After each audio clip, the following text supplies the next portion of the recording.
તો આપણે વાત કરીએ, કેટલીક વાર આપણે નાની નાની વાતોમાં આપણે વિખવાદો તો ઉત્પન્ન થાય છે, પરંતુ તેની સાથે દરેક વાતને હળવાશમાં લેવાથી આપણે હાસ્ય જો ટકશે તો જીવનમાં ઘણું આગળ આપણે ઝઘડાઓને દૂર કરી શકીશું. તો તેને માટે આપણે એક પંક્તિ જોઈશું કે ઘરમાં તો વિખવાદો ઉત્પન્ન થાય છે, પરંતુ જો આપણે નાની નાની વાતોમાં જે વિખવાદો ઉત્પન્ન થાય છે તેમાં પણ જો રમૂજ શોધી કાઢીએ તો આજે આપણે નાની અમથી વાતોમાં પણ આપણે ઘરને સુખ શાંતિથી ભરી દઈએ.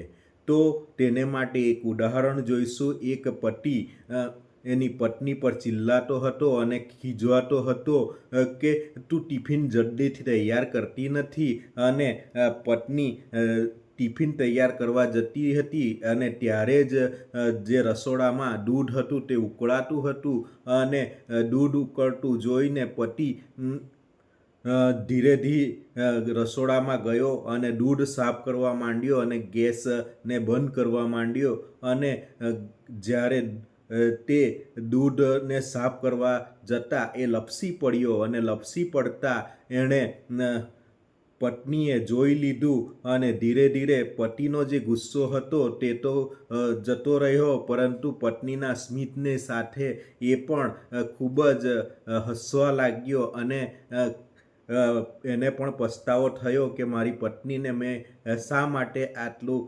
ઝડપથી પરેશાન કરું છું. અને ત્યારે બંને એકબીજા સાથે સ્માઇલ આપી અને હસ્યા.